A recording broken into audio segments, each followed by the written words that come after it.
Bonjour, nous sommes le 1er octobre 2020 et nous sommes dans une série de vidéos de ce qu'on appelle le dialogue œcuménique entre chrétiens de confessions diverses. Je me présente, je m'appelle Arnaud Dumouch, je suis théologien catholique et devant moi Michael qui va se présenter. Donc oui, moi c'est Michael, je suis chrétien adventiste du septième jour, donc protestant. C'est une religion qui est née suite à un grand, euh, un grand conflit qu'il y a eu en 1844, une grande déception. Des gens attendaient le retour de Jésus et il n'y a pas eu ce retour à ce moment donné. Donc il y a eu cette religion qui est née de cela afin de redonner de la ferveur à ces chrétiens. Voilà, c'est ça. Donc c'est une confession particulière et c'est très Oui. intéressant parce que le sujet qu'on va aborder aujourd'hui, c'est celui-ci. Est-ce que nous devons suivre les 10 commandements exactement, parfaitement comme les suivait Moïse, à savoir principalement le commandement suivant, est-ce que nous devons fêter la fête du sabbat? Le sabbat, ça veut dire la fête de la création, qui est un commandement effectivement donné par Dieu à Moïse et dont tu vas pouvoir donner l'explication, Michael. Je te propose de commencer, de dire toi-même quelle est ta pratique. Oui. Donc, merci. Pour rappeler un peu ce qu'est le sabbat, je vais commencer justement au commencement, donc dans le livre du commencement, qui est la Genèse. Donc, on nous est présenté Dieu qui crée le monde en 6 jours, Genèse 1, et on voit, quand on continue en Genèse 2, parce que le récit ne se termine pas directement à Genèse 1, il faut continuer un peu les premiers versets de Genèse 2, que le Seigneur va se reposer. On pourrait se poser la question, pourquoi Dieu va se reposer? Il n'a pas besoin. Mais pourtant, il va se reposer, et le fait qu'il se repose ce jour-là, il va le mettre à part, il va le sanctifier, il va le consacrer précisément. Puis on voit effectivement que ce rappel va être fait à Moïse dans une observance au niveau des 10 commandements, donc en Exode 20, pardon, où on nous présente de se souvenir du jour du repos pour le sanctifier justement, et on nous dit car en 6 jours l'Éternel a fait les cieux, la terre, etc. Ce qui est intéressant de voir aussi, c'est que ce sabbat n'intervient pas uniquement à partir de Exode 20, parce que 4 chapitres avant, en Exode 16, on voit qu'il y a aussi mention de ce sabbat, du jour du repos de l'Éternel. Pourquoi? Parce que il y a la manne qui descend et Moïse va apprendre au peuple comment il faudra se comporter, précisément le 6e et le 7e jour. On va dire que le 6e, il faudra en ramasser une double portion parce que le 7e jour est le repos de l'Éternel. Et on ne pourra pas ramasser la manne parce qu'il n'y en aura pas. Et cette manne-là va flétrir, va pourrir justement. Et on ne pourra pas en ramasser ce jour-là. Donc on voit que cela intervient même avant les 10 commandements. On voit que Jésus lui-même va observer le sabbat. On voit que les disciples vont continuer aussi d'observer le sabbat. Et on voit particulièrement aussi, pour terminer, dans Apocalypse 14, qui est un message fort pour nous en tant qu'adventistes et pour le monde entier, parce que c'est le message des 3 anges. Le premier ange va dire « Craignez Dieu et donnez-lui gloire, car l'heure de son jugement est venue, et adorez celui qui a fait le ciel, la terre, la mer, les sources d'eau. » Donc cela nous fait clairement référence au sabbat du 7e jour. Donc, pour nous, en tant qu'adventistes, le sabbat est une observance fondamentale. C'est reconnaître Dieu en tant que créateur. Donc, observer ce sabbat n'est pas uniquement pour les Juifs, il est pour le monde entier, pour reconnaître que Dieu est créateur et qu'on l'adore. Eh bien, merci, Michael. Et alors, pour te dire dès le départ, hein, tu dois savoir que pour les catholiques et les orthodoxes, il n'y a évidemment aucune espèce de contradiction à fêter la fête de la création du monde, puisque Jésus-Christ, qui est Dieu pour toi comme pour nous, est le créateur du monde. Et donc évidemment. Alors le problème, je vais te raconter ce qui s'est passé historiquement. C'est qu'au début de l'Église, eh bien, il n'y avait qu'un jour, un seul jour où on pouvait se réunir parce que c'était dans l'Empire romain qui était païen, il y avait beaucoup de persécutions. Et donc il s'est demandé très concrètement qu'est-ce qu'on devait mettre en avant le plus important par rapport à ces deux actes absolument géniaux qu'a fait notre Créateur. Il nous a d'abord créés, et puis à la croix, il nous a recréés. Alors pas recréés dans notre être, hein, mais recréés dans notre vie. Ça veut dire que tout d'un coup, la vie spirituelle qui avait été perdue suite au péché d'Adam et Ève a été redonnée extraordinairement, la mort et la résurrection de notre Dieu. Et donc, eh bien, pastoralement, l'Église s'est dit, ben oui, on peut fêter tout à fait le sabbat, mais les Juifs le font. Et donc, peut-être qu'on pourrait faire la fête plutôt comme l'ont indiqué les disciples de Jésus, à savoir le jour de la résurrection de Jésus. C'est ce que les pèlerins d'Emmaüs ont fait quand ils ont célébré l'Eucharistie ce jour-là, quand il marchait avec eux et qu'il était ressuscité, qu'ils ne l'avaient pas reconnu. Et donc, finalement, la décision pastorale, ce n'est pas une décision dogmatique, hein, a été prise à cette époque-là de mettre le premier jour de la semaine, non pas pour s'opposer aux Juifs, hein, même si l'opposition est venue très vite, mais c'est une décision des premiers chrétiens qui étaient des Juifs, tous. Tous étaient des Juifs. Hein. Les païens ne suivaient pas ça. Ils n'avaient pas le 7e jour comme ça. Et tous ont dit, ben on met plutôt le dimanche parce que c'est une fête plus importante que la création elle-même. Alors évidemment, des chrétiens partout au cours de l'histoire ont dit, il faut fêter les deux. Et ça s'est fait par-ci par-là.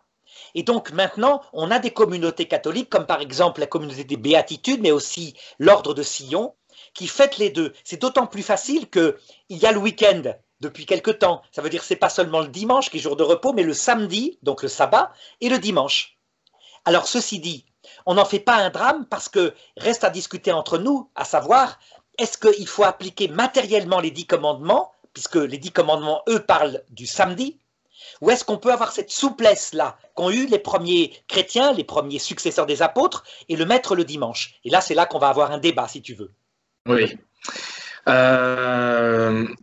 Je suis d'accord avec toi sur le fait de pourquoi pas, si à un moment ils se sont dit qu'on fêterait les deux, la résurrection du Seigneur, il nous a sauvés, ok. Le problème, c'est que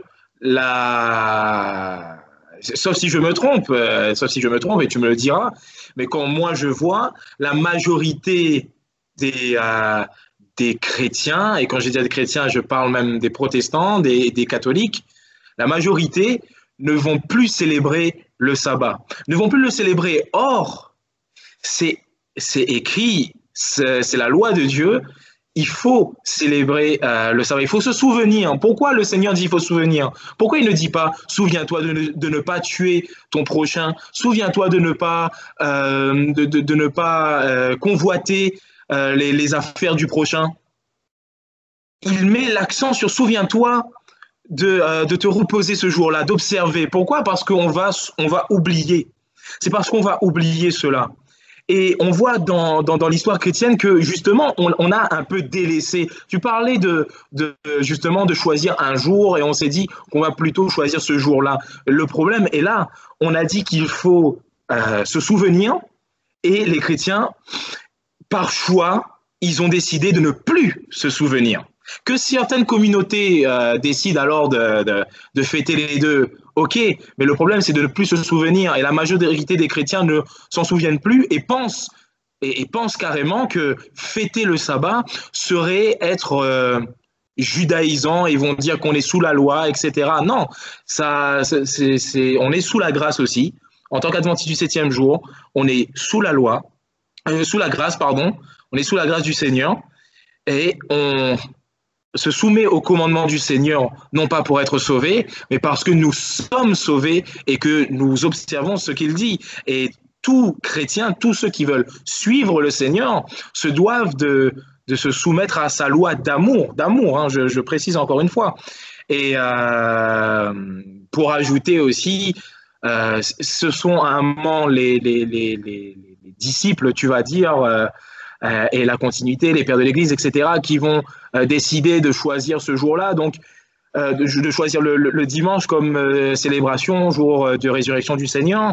Mais ça, c'est une tradition.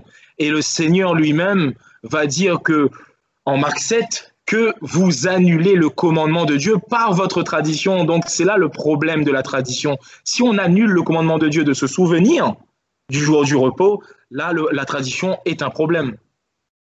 Alors je comprends, parce que tu es protestant et donc les protestants effectivement donnent une valeur absolument unique et même centrale à l'unique canal de la révélation qui est pour vous l'écriture. L'écriture. Et c'est vrai que nous catholiques, et les orthodoxes aussi, on a une source comme la vôtre qui est l'Esprit Saint, mais on a, nous catholiques, trois canaux par où nous parvient, comment dirais-je, la révélation du Christ. Le premier canal, c'est quelque chose d'essentiel qui est avant l'écriture et qui s'appelle la tradition. Mais tu as raison de distinguer la tradition qui serait d'origine humaine. Et par exemple, on voit comme quand saint Paul dit que les femmes portent un voile. Et il dit, c'est moi qui parle, hein. Si quelqu'un a une polémique, sachez que c'est mon avis. Donc ça, c'est la tradition humaine. La vraie tradition, c'est la tradition de l'Esprit Saint. Ça veut dire l'Esprit Saint, le paraclète envoyé par Jésus dans le cœur des saints et qui leur rappelle tout ce qu'il a dit. Et effectivement, nous avons une place énorme à la tradition, d'autant plus que la foi chrétienne est très différente de la foi juive. À savoir, la foi juive, c'est effectivement une foi d'enfant et de serviteur qui obéit matériellement, pas seulement aux 10 commandements de Moïse, qui sont le cœur de la loi, mais aussi aux 613 commandements qui ont été donnés par la suite.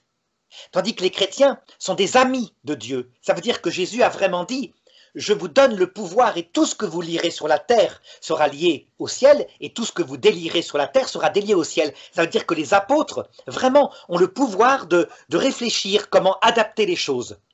Alors, regarde, ce qui va dans ton sens, c'est qu'effectivement, tu te rappelles, dans le Matthieu chapitre 5, verset 17, tu as un texte où Jésus dit: « N'allez pas croire que je sois venu abolir la loi ou les prophètes.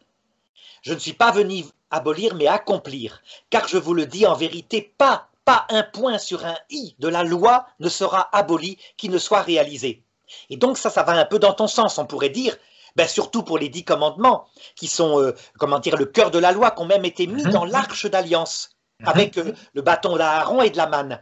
Eh bien ça, c'est central, on ne peut pas les changer, mais matériellement, pas un seul signe. Eh bien, regarde la suite du texte. Tu vas voir, comme quoi, c'est pas qu'ils sont annulés, c'est qu'ils sont transfigurés. Regarde, tu parlais du commandement « tu ne tueras pas ». Eh bien, regarde ce que dit Jésus. Vous avez entendu dire, donc c'est le verset suivant, « Tu ne tueras pas. Si quelqu'un tue, il en répondra au tribunal. Eh bien, moi, je vous dis, quiconque se fâche contre son frère en répondra au tribunal. Et qui dit à son frère « tu es un crétin » en répondra au Sanhédrin.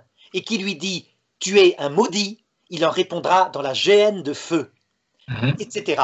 Il la transfigure. En réalité, le commandement de Jésus, qui est nouveau, hein, qui remplace les 10 commandements, parce que les 10 commandements sont quand même négatifs. C'est tu ne tueras pas, donc ils l'ont appliqué très matériellement, tu ne tueras pas l'innocent. Il tuait beaucoup de coupables, hein, il lapidait pas mal les Juifs. Mais Jésus s'est transfiguré, ça résume en 2 choses.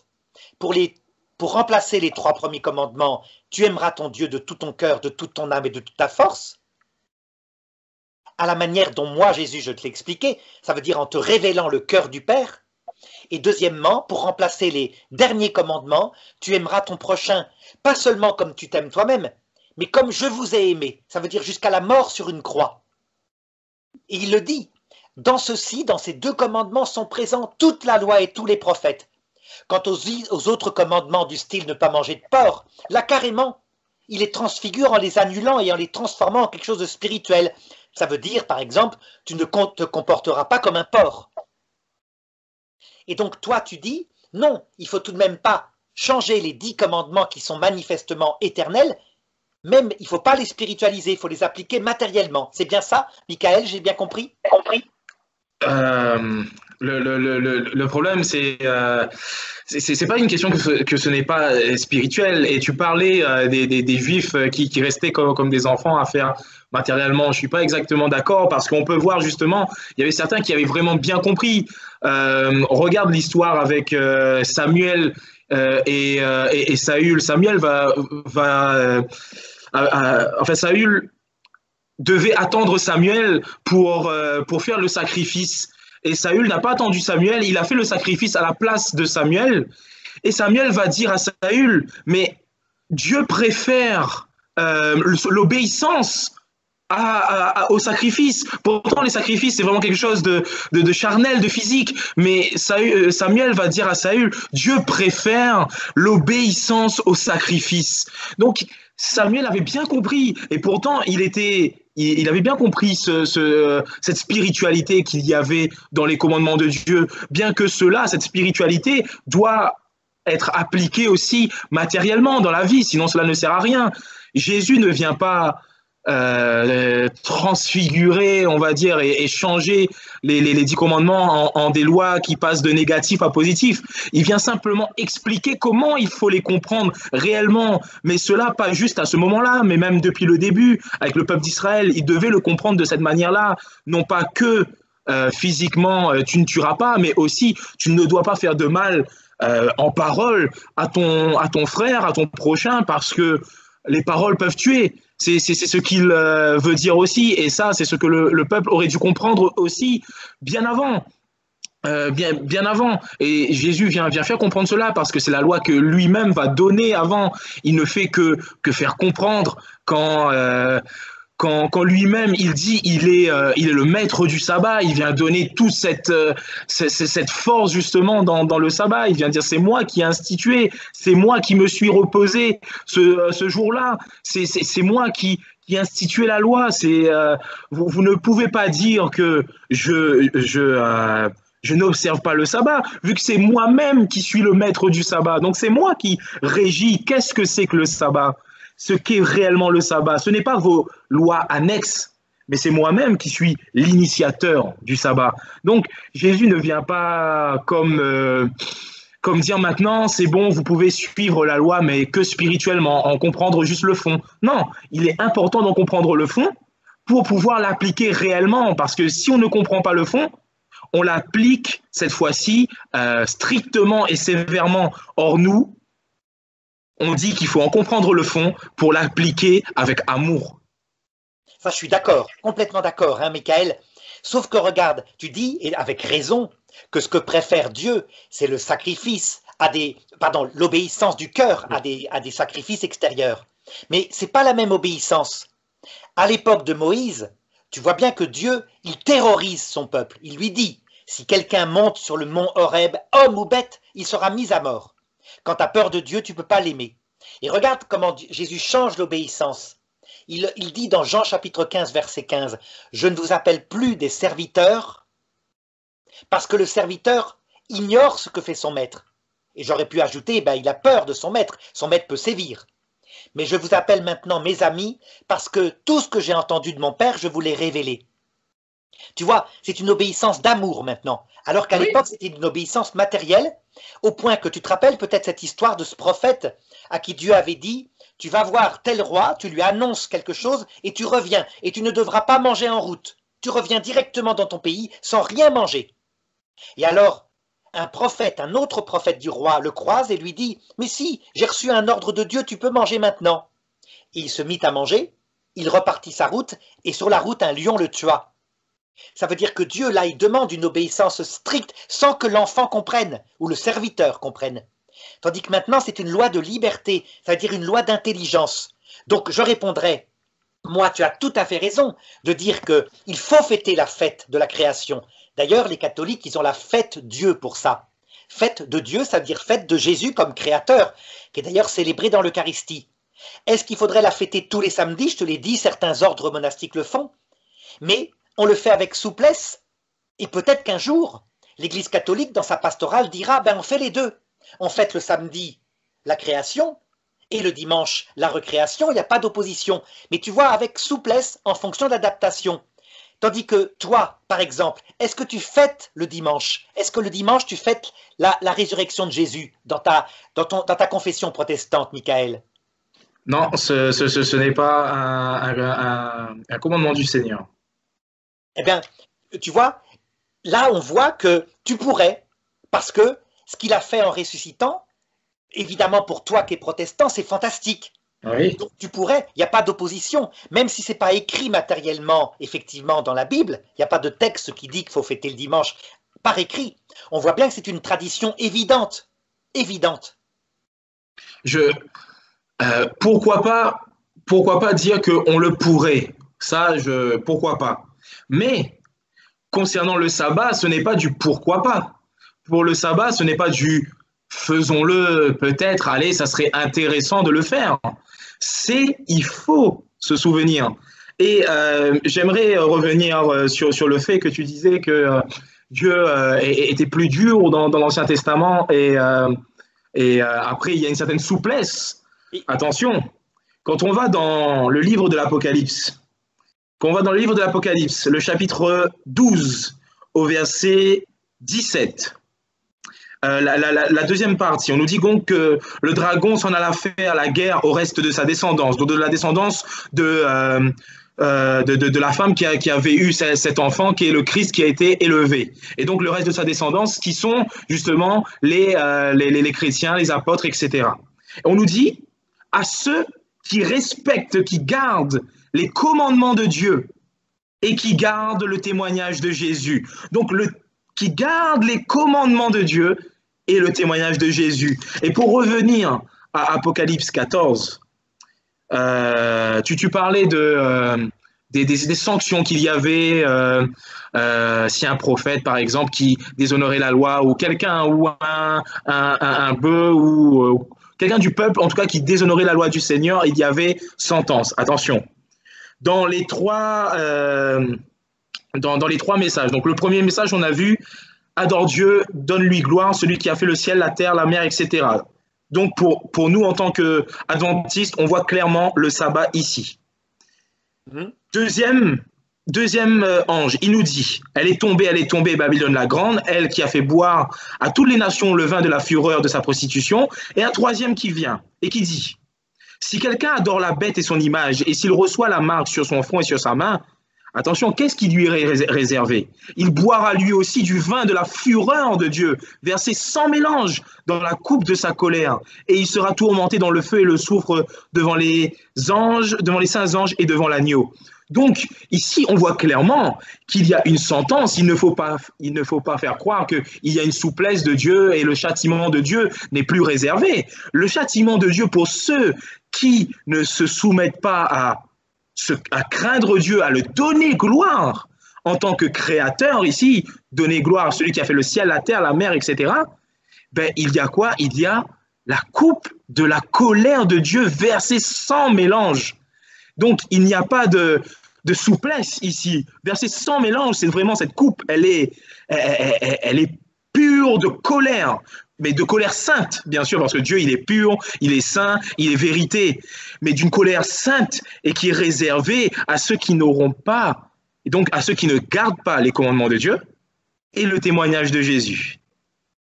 Alors, regarde, quand tu regardes Jésus à la croix, tu comprends bien que dans l'Apocalypse et dans l'Ancien Testament où tout est accompli, la colère de Dieu, c'est la colère d'un amour immense.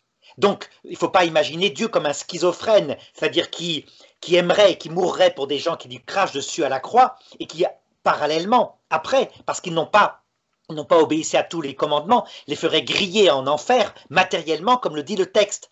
En fait, on sait bien, c'est une loi de liberté. Et donc l'enfer existe réellement, mais ce sont des gens qui commettent le péché contre l'Esprit Saint qui y vont. Ça veut dire des gens qui méprisent le salut jusque face à Jésus quand il leur apparaît. Regarde, par exemple, tu me dis, il faut obéir, sinon il y a sanction. Est-ce que tu es circoncis, Michael? Non, mais ça ne fait pas partie des 10 commandements. Regarde un petit peu, je te lis le texte. Genèse chapitre 17, verset 13. On devra circoncire celui qui est né dans la maison, etc. Mon alliance sera marquée dans votre chair et ce sera l'alliance éternelle. C'est pas effectivement dans les 10 commandements, mais tu vois que c'est Dieu lui-même qui la donne, comme il a donné les 10 commandements, et c'est éternel. Donc si tu appliquais, et c'est ce qui a été d'ailleurs une vraie question au début chez les premiers chrétiens, si tu devais appliquer avec force, au moins tu pourrais dire, ben je vais appliquer ça puisque c'est éternel. Peut-être que les 600 autres commandements, ça sera moins important, mais là, la circoncision, non. Pourquoi? Eh bien parce que tu as compris, évidemment, que c'était maintenant une circoncision dans le cœur, que c'était spiritualisé. Effectivement, ton argument consiste à dire, il faut garder simplement les 10 lois qui étaient dans l'Arche d'Alliance. Eh bien, prenons-les, analysons-les, ces 10 lois. Tu te rappelles un petit peu comment Dieu les a données? Effectivement, Moïse est monté sur le mont Horeb, et c'est Dieu lui-même qui les a écrits avec son doigt. Tu te rappelles? Oui. Donc c'est différent, où là on pourrait se dire, ben, les 600 autres commandements, c'est Dieu qui les a inspirés à Moïse, et c'est Moïse qui les a écrits, avec sa mentalité. Mais là c'est Dieu tout seul. Oui, sauf que là, regarde la chose suivante. Moïse descend de la montagne parce qu'on lui annonce que le peuple s'est prostitué avec une idole, un veau d'or qu'ils se sont mis à adorer en disant « Regarde, c'est ton Dieu qui t'a fait sortir d'Égypte ». Ils ont donc fait une image qui s'oppose au troisième commandement. Tu ne représenteras pas Dieu par une image. Alors Moïse est en colère, il prend les tables de la loi, il les casse par terre et il fait détruire l'idole. Et ensuite il remonte sur la montagne et là il est marqué deux choses contradictoires. Il est marqué dans un verset que Dieu réécrivit sur les nouvelles tables qu'il avait taillées la loi. Il y a un autre verset que c'est Moïse qui l'écrivit. Mais effectivement, si Moïse l'a écrit, et si Dieu l'a écrit, ça veut dire qu'en fait, on est là aussi dans quelque chose qui vient des deux, qui est une alliance entre l'intelligence humaine inspirée par Dieu. Mais c'est quelque chose de très important, tu as raison, puisque c'est dans l'Arche d'Alliance. Mais quelle différence y a-t-il avec le verset sur la circoncision? C'est perpétuel, or on n'est pas circoncis. Voilà, je te laisse répondre à ça. Alors, pour revenir là-dessus, donc je vais lancer un point que nous deux, on ne sera pas d'accord, mais que tu m'accorderas que la plupart des protestants pensent comme cela. C'est-à-dire qu'il n'y a pas d'enfer éternel. Tu es d'accord avec moi? Les protestants disent pas d'enfer éternel. Tandis que nous, catholiques, si, on dit il y a un enfer Voilà. éternel, réellement. Hein. Voilà. Mais attention, qui est le péché de la personne, c'est-à-dire c'est la personne qui, elle pourrait, dit saint Martin, sortir de l'enfer, mais jamais ils ne veulent, pour une raison simple, c'est que jamais ils ne cèdent. Ils sont parfaitement lucides, parfaitement maîtres d'eux-mêmes, et ils méprisent le salut de Jésus-Christ. Donc, ils en récoltent la solitude, la rage, toutes les peines de Jésus, mais qui sont des peines spirituelles, hein, qu'il ne faut pas prendre matériellement, mais l'enfer est bien éternel chez les catholiques, chez les protestants originels aussi. Ok, donc voilà, donc pour nous, l'enfer n'est pas éternel. Et du coup, comme tu as parlé de cette loi de circoncision qui est écrite, donc c'est une loi perpétuelle, donc éternelle. Si par exemple on va dans Jude, donc c'est une petite épître, hein, Jude, il n'y a qu'un seul chapitre. Jude, le verset 7. On nous dit de même, Sodome et Gomorrhe et les villes voisines se sont livrés comme eux à l'immoralité sexuelle et à des relations contre nature, sont donnés en exemple et subissent la peine d'un feu éternel. Donc ici, on nous fait repenser au feu qui était descendu sur Sodome et Gomorrhe et les villes voisines, mais on se dit, est-ce qu'à cet endroit-là, ce feu, il continue toujours d'être là? Est-ce qu'il est toujours là? Non, il n'est plus là. Pourtant, on nous dit que c'est en exemple d'un feu éternel, c'est-à-dire qu'on peut normalement le voir. Et c'est en exemple devant nous. Or, cela n'est pas en exemple devant nous d'un feu éternel, on ne le voit pas. Comment il faut comprendre alors cette parole-là de feu éternel? C'est que cette sentence-là, elle est éternelle. On ne peut plus revenir là-dessus. Cette sentence-là, elle est éternelle. C'est à un moment donné. C'est-à-dire que la sentence que Dieu a mis, cette fois-ci, voilà, elle a été faite. Mais ce n'est pas une continuité dans le temps. Cela a été fait à un moment donné, jusqu'à un moment donné. Et cela, on peut retrouver, je ne vais pas exposer tous les autres versets qui parlent de cette notion d'éternel et de perpétuel et qui finalement n'est pas réellement perpétuel. Il y en a beaucoup dans l'Ancien Testament, etc. Mais il faut voir ce texte-là, et nous, adventistes, on le voit, cette circoncision, par exemple, qu'on parle de loi perpétuelle, comme cela, c'est à durée limitée. Il ne faut pas voir ce mot éternel et perpétuel, c'est olam hein, en hébreu, qui peut avoir beaucoup de significations. Tu sais très bien, les mots hébreux, beaucoup de mots ont parfois beaucoup de sens et il faut essayer de comprendre comment l'auteur utilise justement et le comprendre, et c'est comme ça qu'on le voit. Mais le sabbat et les 10 commandements dans leur globalité, les 10, sont une loi pour toujours. Le Seigneur les a mis comme tu l'as dit, dans son arche d'alliance. Et même si Moïse et le Seigneur ont peut-être écrits ensemble. On voit ces deux diversités de textes qui nous disent un c'est Moïse, l'autre c'est Dieu. Bref, cela n'a pas c'est pas un problème en soi,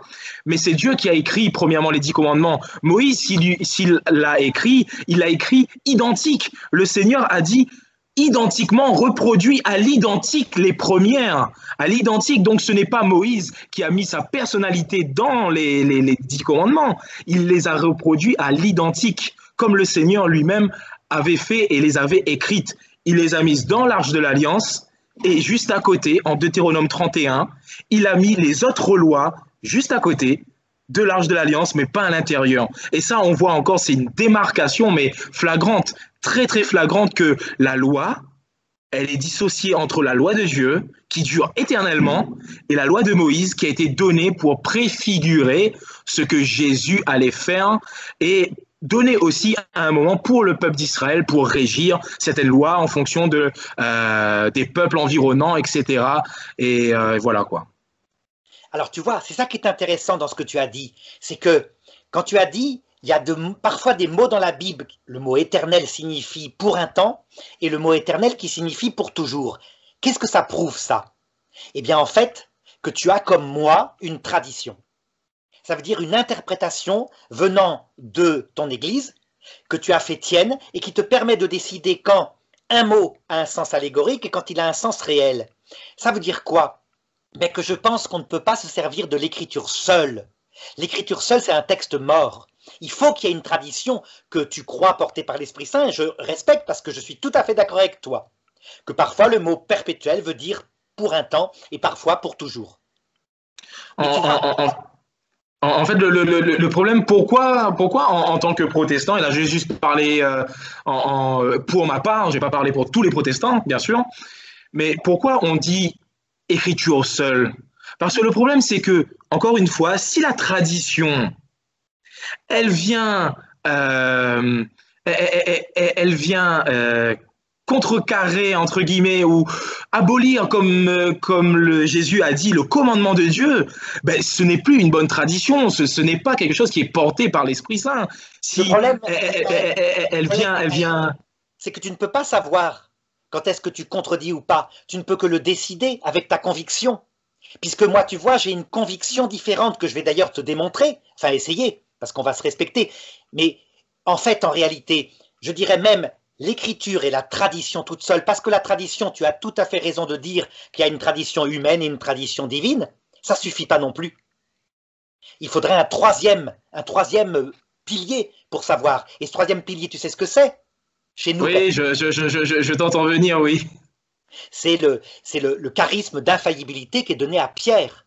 Infaillibilité sur un homme pécheur qui fait toutes sortes de bêtises, mais qui, quand il tranche pour dire ça c'est vrai et ça c'est faux, eh bien il tranche. De même que chez vous, eh bien, c'est les instances de la fondation de ton église qui ont dit le sabbat, il faut le fêter, c'est infaillible, c'est un magistère, et tu peux en être sûr pour toi, pour ta foi. Alors que chez nous, on va dire, ben oui, c'est évident, il faut fêter la création, c'est quand même la création, c'est fondamental. Mais on ne va pas les fêter tous les dimanches, c'est de la pastorale. Mais on vous rejoint là-dessus. Mais par contre, regarde, je vais te montrer maintenant un autre aspect qui, pour le coup, vraiment, là, il y a une différence entre toi et nous. C'est le commandement suivant dans la table de la loi qui est la représentation des images. Oui. Là, vraiment, il y a une différence qui va permettre de discuter, tu vas voir. Donc, Exode chapitre 20, verset 4, « Tu ne feras aucune image sculptée, rien qui ressemble à ce qui est dans les cieux, là-haut, ou sur la terre ici-bas, ou dans les eaux, ou au-dessous de la terre. Tu ne te prosterneras pas devant ces dieux que tu ne serviras pas, car moi, ton Dieu, je suis un Dieu jaloux qui punit la faute des pères sur les enfants, les petits-enfants, etc. » Donc, regarde, il y a deux choses là-dedans.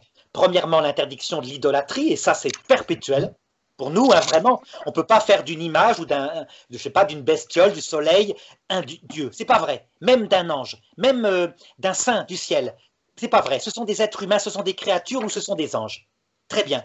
Et puis, il y a un deuxième contenu, c'est l'interdiction matérielle de représenter.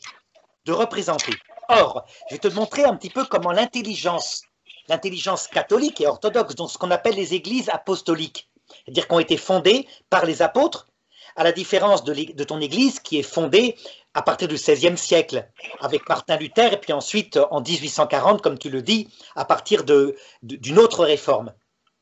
Eh bien, nous on dit, en fait, l'interdiction de représenter des images, elle est provisoire, parce que toutes les images que font les hommes, pour le moment, puisqu'on a oublié qui est Dieu, puisque depuis le péché d'Adam et Ève, l'image qui était de Dieu dans le cœur d'Adam et dans le cœur d'Ève a été ravagée.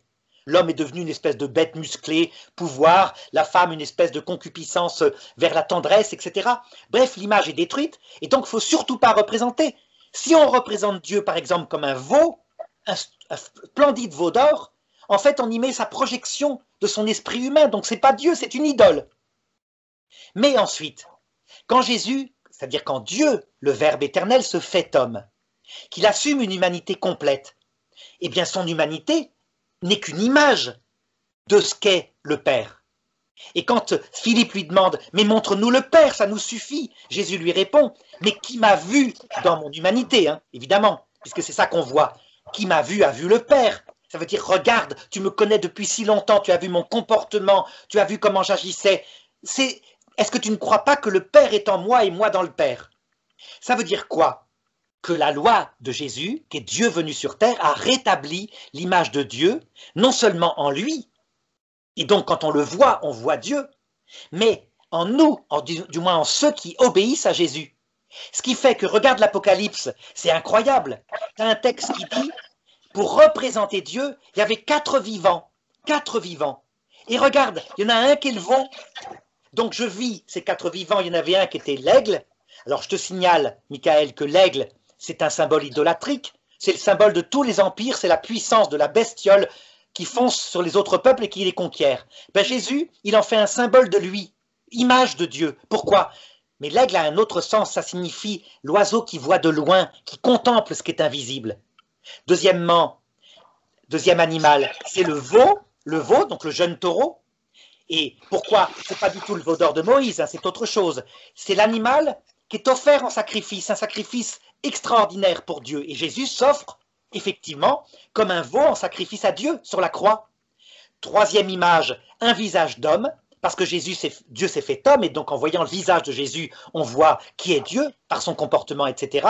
Et le quatrième vivant, je crois que c'est le lion, pour indiquer la puissance, c'est le Dieu créateur, c'est le puissant qui est là sur la croix. Il serait capable d'anéantir le monde, eh bien il ne le fait pas. Donc tu vois, les images elles-mêmes deviennent non plus des idoles, mais des représentations de Dieu. Tout est assumé. Et donc, qu'est-ce qu'ont fait les catholiques et les orthodoxes? Ils ont discuté beaucoup avec ça. Hein. Ils ont dit, mais oui, c'est évident. Maintenant que Jésus s'est fait homme, on peut représenter des images. Évidemment, il ne s'agit pas de se prosterner devant l'image en elle-même. Personne ne le fait. On n'est pas au néolithique. L'image, c'est un peu comme la photo de ta femme ou de tes enfants dans ton portefeuille. C'est un peu comme ceux de 14, tu sais, quand ils étaient dans les tranchées. Ils embrassaient la photo de leur femme alors que les obus tombaient. Ce n'est pas la photo qu'ils embrassaient. C'est juste un symbole pour diriger vers leur femme. C'est leur femme qu'ils embrassaient. Ben nous, c'est pareil. Quand on embrasse une image de Jésus, une image des saints, qui ne sont pas Dieu, là, pour le coup, en fait, c'est eux qu'on embrasse parce qu'ils nous aident. Dieu parce qu'on l'adore, donc Jésus-Christ, et les saints parce qu'on les honore. C'est nos papas, nos frères, nos sœurs, nos pères du ciel. Tu vois? Donc, le commandement de Moïse, il est évacué, il est transfiguré, disons. Qu'est-ce que tu en penses? Le problème, c'est que, encore une fois, c'est dans les 10 commandements. J'aime, peut-être c'est un petit détail, mais pour moi, c'est pas un petit détail. C'est pas la loi de Moïse, c'est la loi de Dieu. On ne peut pas choisir. Ici, du coup, ça a été changé. Ici, on peut le faire, mais on n'y est pas obligé. Et ça, par contre, on doit le faire. Ça ne fonctionne pas comme ça avec le Seigneur. Je vais donner un exemple. Paul, dans Éphésiens 6, au verset 2, il va citer un commandement. Il va citer un commandement, mais tu vois que ce commandement-là,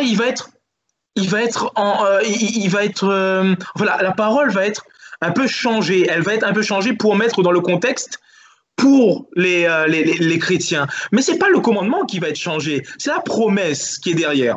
Pourquoi? Il nous dit, honore ton père et ta mère. Ça reste. c'est comme ça, c'est honore ton père et ta mère. C'est le premier commandement avec une promesse. Et c'est la promesse qui change. Parce que normalement, c'est afin de vivre heureux dans le pays, donc c'est le pays de Canaan pour les Israélites. Là, c'est quelque chose vraiment de... Ça paraît très juif. Parce que c'est dans le pays Canaan, c'est le pays qu'on leur a promis de donner. Sauf que Paul, il adapte. Mais il ne change pas le commandement lui-même. Honore ton père et ta mère, c'est le premier commandement avec une promesse, afin que tu sois heureux et que tu vives longtemps sur la terre. Donc voilà, c'est la promesse qui a été changée, mais le commandement, il n'est pas changé. Le commandement, il n'est pas du tout changé. Donc on ne peut pas dire que représenter des images, ça maintenant on peut le faire, que l'observation du sabbat, allez, on n'est pas obligé, mais c'est un plus de le faire. Et quand je dis obligé, encore une fois, je ne veux pas qu'on comprenne que quand je dis obligé, c'est une obligation au sens au sens strict, c'est au sens d'amour. Dieu nous veut nous apprendre c'est quoi l'amour finalement? Quand il dit ne tue pas l'autre, c'est pas oh non, je ne peux pas faire du mal à celui qui m'a fait du mal. C'est tu verras que en faisant du bien à celui qui t'a fait du mal, tu vas être heureux. Il veut nous apprendre comment être heureux. Et comment être heureux, c'est quoi? C'est observer ses commandements. Cela peut paraître un peu contradictoire. On se dit oui, mais il y a des interdictions, on ne peut pas faire ceci, cela, ceci, cela, ceci, cela. Mais Dieu nous met un cadre en fait. C'est comme le mariage pour l'homme et la femme. Il nous met dans un cadre afin de pouvoir faire les choses correctement. C'est pas que le Seigneur ne veut pas qu'on soit épanoui. Il veut nous faire comprendre que, et c'est là le problème avec Adam et Ève, ils ont voulu savoir c'est quoi le bien et le mal et faire comme eux, ils veulent et savoir faire les décisions par eux-mêmes. Or, le Seigneur, non. Il donne un cadre et ce cadre-là, c'est un cadre d'amour, c'est un cadre de bonheur, en fait. Et le sabbat et tous ces 10 commandements, si on les comprend en étant sauvés et on comprend que le Seigneur nous donne la force par son Saint-Esprit de les observer, alors on éprouvera une joie, mais immense de pouvoir observer ces commandements. Oui, mais regarde, Michael, pour ce qui est du sabbat, il n'y a pas de problème. Et je suis peut-être persuadé qu'un jour, un pape prendra la décision pour l'Église catholique qu'on fête la création le samedi, on fête la résurrection le dimanche. Ça sera possible. De même mais que les apôtres. Oui, pour revenir sur les icônes alors. Oui, pour revenir sur les images, regarde, c'est tout à fait différent. Tu te rappelles peut-être la polémique qu'il y a eu dans l'Église universelle, donc bien avant que ton Église existe. Hein. Il y a eu, vers 700 après Jésus-Christ, sous l'influence de l'islam, qui lui reprenait les commandements de la loi ancienne, dont la circoncision, etc. Pas tous, hein, pas les 613, mais quelques commandements. Eh bien, un empereur byzantin qu'a dit, il a réuni un concile, le concile de Hieria, qui a abouti à l'interdiction des images dans l'Église universelle. Et le pape de Rome, qui s'appelait Martin Ier, a dit mais c'est n'importe quoi, c'est hérétique cette histoire-là. Il s'y est opposé. Il a dit mais vous y croyez ou pas que Dieu s'est fait homme et qu'il a renouvelé l'image? Vous ne pouvez pas interdire les images, puisque justement les images ont repris sens et que l'image première, qui est l'homme et la femme, quand ils appliquent les commandements de Dieu, on est nous-mêmes image de Dieu. Comme Adam et Ève, quand Dieu avait dit il les fit à son image, homme et femme il les fit. Donc le mariage lui-même est une image de Dieu. Donc on ne peut pas supprimer puisque c'est notre être même de chrétien qui devient image de Dieu. Et alors il y a eu un deuxième concile qui s'est réuni, c'est le 7e concile œcuménique qui a dit ben oui le pape a raison. Et donc les images ont été de nouveau autorisées, etc. Tu vois, là pour le coup c'est très important. Si Moïse avait vu Jésus qui disait je suis Dieu et je suis l'image de Dieu, il l'aurait fait exécuter. Il ne l'a pas fait parce que plus tard, quand il est mort, la révélation lui a été donnée. Mais à l'époque où il était vivant sur terre, il l'aurait certainement fait exécuter. Par contre, il lui est apparu à la transfiguration. Là, il était cette fois sauvé, transfiguré. Il lui est apparu avec Élie pour bien montrer qu'il comprenait. Donc tu vois, sous ce rapport-là, on ne peut pas dire que ce commandement des images est intact. Il est vraiment transfiguré, il est changé. Ce commandement est pour moi intact. On parle bien d'images taillées. ce qu'a vu Moïse même, on dit qu'il avait une représentation de l'Éternel. Parfois, il voyait cet ange de l'Éternel. Ces trois hommes qui étaient venus vers Abraham, etc., etc. Donc, il y avait une représentation quand même. Donc, Jésus, lui, il est Dieu, il est vivant. Ce n'est pas une statue, ce n'est pas une image taillée, c'est bien ce que le commandement dit, une représentation, une image taillée. Si Moïse aurait vu Jésus à ce moment-là, il n'aurait pas appliqué cette loi ici parce que c'est hors contexte. Jésus est Dieu, il l'est. Une image taillée ne peut être Dieu. Tu as bien compris, Michael, que l'image taillée n'est rien. C'est rien, c'est juste la photo de ta femme dans ton portefeuille. On ne peut pas faire une représentation de ce qui est, comme on dit, de ce qui est dans les cieux, etc. Et rendre un culte à ces images. Et je précise pour dire ça, parce que tu vas me dire que vous ne rendez pas de culte, vous ne rendrez pas d'adoration envers ces images. Mais le problème, c'est le fait de... Pourquoi se rendre vers ces images? Pourquoi se prosterner devant? Pourquoi en avoir alors? On n'a pas besoin d'avoir ça. On n'en a pas besoin d'avoir. C'est un être sensible. Ça veut dire que Dieu, qui est infini et éternel, qui n'a pas de corps, eh ben, l'atteindre en lui-même, c'est compliqué pour nous qui sommes des êtres dont notre connaissance passe par nos sens. Et donc Dieu choisit, pour nous permettre d'aller vers lui en attendant la vision béatifique dans l'autre monde, où là, on le verra indépendamment de toute image, on le verra face à face. Donc ça sera accompli, on peut le dire, le commandement Moïse. Mais Dieu permet que sur terre, il s'est fait homme pour justement qu'on puisse remonter à lui à travers une image sensible. Ça s'appelle l'incarnation. Et donc, il s'adapte à notre psychologie. Résultat, de même que si tu es séparé de ta femme, tu as son image contre elle, tu la regardes, tu l'embrasses, c'est pas l'image elle-même que tu embrasses. On n'est pas, je t'ai dit, au néolithique. On est vraiment des hommes modernes. C'est Jésus que tu embrasses, mais c'est un support d'être sensible. Voilà, tu vois? Eh bien, là, ça se comprend. Le problème, c'est que il y a une différence entre une photo de sa femme qui n'est pas là, qui est plus loin, qui ne peut pas être en notre présence. Or, Jésus, je serai avec vous tous les jours jusqu'à la fin du monde. Je n'ai pas besoin de représentation pour me dire pour me faire penser au Seigneur. Le Seigneur est avec moi, le Seigneur est là, le Seigneur réside avec nous. Je peux sentir sa présence avec moi. Premièrement, je n'ai pas besoin d'avoir d'image. Je ne dois pas en avoir. Premièrement, je ne dois pas en avoir. Deuxièmement, je ne devrais pas sentir le besoin d'en avoir parce que le Seigneur est avec moi. Tu ne peux pas faire autrement, puisqu'il est avec toi, complètement d'accord, il habite même dans ton cœur, mais pas sensiblement, sauf par des grâces sensibles parfois, mais pas visiblement. Et donc, quand par exemple, tu te représentes, tu médites sur la passion de Jésus à la croix, reconnais que dans ta tête, tu as une image et tu vois bien la croix. Tu as regardé le film de Mel Gibson, par exemple, La Passion du Christ, je ne sais pas si tu l'as vu, ça t'a pas choqué. Et pourtant, il y a bien Jésus qui est représenté. Dans ta tête, dans le cinéma intérieur, quand tu pries, il y a bien des images. Tu es obligé. Si jamais tu te passes complètement des images qui sont données à travers Jésus dans l'Évangile, au moins dans la tête, à un moment donné, il ne te reste plus que la Trinité, avec les processions des personnes, et tu finis par tu vois, comme une voiture qui n'a plus d'essence, parce que tes sens ne sont pas nourris. Donc, en admettant que tu ne veuilles pas d'image extérieure pour t'aider, ce que moi j'admets parce que je crois qu'on a besoin de ça et aussi extérieurement par nos sens, tu as au moins l'image intérieure. Tu ne peux pas faire autrement. Oui, mais comment te dire, le texte il est clair. Vous ne ferez pas d'image taillée. D'image taillée.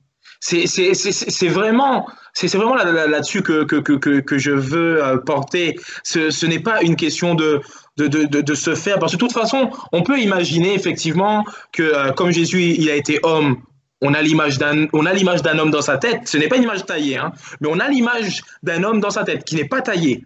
on peut essayer de voir sa vie, etc., etc. Mais le Seigneur, son commandement, c'est bien pas d'image taillée, pas de. Et encore une fois, ce n'est pas une question que le Seigneur ne veut pas du coup que nous ayons des choses. Il se montre insensible. Alors, vous ne pourrez pas de faire de représentation parce que je ne veux pas que vous ne, même si vous êtes des êtres sensibles, vous ne pouvez pas avoir cela, etc. Non, il veut nous montrer et nous différencier. Il veut faire comprendre que c'est comme ça qu'il agit. Parfois, ça peut nous dépasser. Dieu dit bien Dieu dit bien que la folie de Dieu est plus forte que la sagesse des hommes. Donc, on ne peut pas comprendre. Dans ce cas-là, tu reconnais toi-même qu'il n'y a pas d'explication logique, si ce n'est une obéissance humble que tu fais aux 10 commandements, parce que ton dogme dit que là, matériellement, il faut les suivre. Mais et spirituellement, puis matériellement. Spirituellement, bien sûr, hein, je reconnais tout à fait. Par contre, pour le Shabbat, là, tu avais tout à fait raison. Moi, tu vois, c'est logique, je suis quelqu'un de logique, je dis, mais pourquoi est-ce que la fête de la création s'opposerait à la fête de la recréation? C'est toi qui as raison, on pourrait l'instituer, mais vraiment. Alors que là, tu n'as pas d'explication logique, parce que, tu comprends, tu es dans une obéissance un peu comme un musulman, en disant, je ne comprends pas, mais Dieu sait ce qu'il fait. Pourquoi pas? Ça ne me dérange pas. Hein. Mais simplement, je te montre comment nous, catholiques et orthodoxes, on fonctionne. Tout est logique. Tout est logique parce qu'on est des amis de Dieu. Et que rien de ce qu'il a commandé n'est illogique. Je peux tout expliquer. Tout, par exemple, je ne sais pas moi, l'Eucharistie, où Jésus se fait, où Dieu se fait pain, c'est parce qu'un pain, on le mange, il descend dans notre ventre, et donc c'est logique, c'est avec ce que tu dis, c'est afin qu'évidemment, après, eh ben, on puisse le prier parce qu'il habite spirituellement dans notre cœur. C'est ça qu'il veut faire comprendre de manière sensible. Même si toi, tu crois peut-être pas en la présence réelle dans l'Eucharistie. Le symbole est là, on voit bien. Tu vois, tout est logique. Est-ce que tu veux que je te laisse conclure peut-être maintenant? Ok, je vais conclure alors. Donc, ce que je reviens dessus, je remarque encore que, effectivement, tu as bien mis l'accent sur le fait que pour toi, le sabbat est une fête qui devrait être commémorée. J'aimerais préciser là-dessus que le sabbat n'est pas uniquement le samedi, hein, pour ceux qui ne le connaissent pas, parce que le sabbat, ça commence du vendredi soir au samedi soir, hein, du coucher du soleil à l'autre coucher du soleil. Comme nous le dit la Bible, il fut un soir, il fut un matin, ce fut le premier jour. Donc un jour, bibliquement, c'est un soir et un matin, et non l'inverse. Et par contre, le problème, encore une fois, c'est que la majorité des chrétiens n'observent pas ce sabbat alors que c'est écrit. Et on a oublié l'observance de ce sabbat. Et c'est problématique. Il ne faut pas, pourquoi pas l'observer? Il faut l'observer. C'est une obligation, c'est un devoir pour que nous soyons heureux. Non pas pour que nous soyons sauvés, mais pour que nous soyons heureux dans cette phase de « nous sommes déjà sauvés ». Puis, pour revenir sur ce que tu disais et pour conclure encore sur les icônes, pour moi, le texte, il est clair. Et ce n'est pas une obéissance de simplement je ne sais pas et je fais sans comprendre. Il y a aussi cette notion-là parce que Dieu est infiniment grand et on ne peut pas saisir toutes les pensées de Dieu. Qui pourrait sonder les pensées de Dieu? Même dans le Nouveau Testament, on le dit, ça. Ce n'est pas une affaire uniquement de l'Ancien Testament. Paul lui-même le dit, qu'il y a des choses cachées, qu'il y a des choses qu'on ne peut pas comprendre. Qui peut sonder l'Éternel? Et on est comme aussi cette épouse qui est soumise. Donc, Paul nous dit, femmes, soyez soumises à votre mari, comme l'Église est soumise au Christ. Donc, on se soumet à ses lois, on se soumet parce qu'il nous l'a demandé et il sait pour nous ce qui est le meilleur. Voilà. Merci, hein. C'était super, vraiment, je te remercie, c'était vraiment un bon débat. Et on en fera d'autres. Je te remercie aussi. Michael, on en fera d'autres. Alors voilà, merci à ceux qui ont voulu l'écouter. On va le poster très vite sur nos 2 chaînes, parce que Michael a aussi une chaîne numérique. Tu peux peut-être donner son nom? C'est Histoire de la Bible. Histoire de la Bible, voilà. Oui. À bientôt alors, Michael. Au revoir. À bientôt. Au revoir.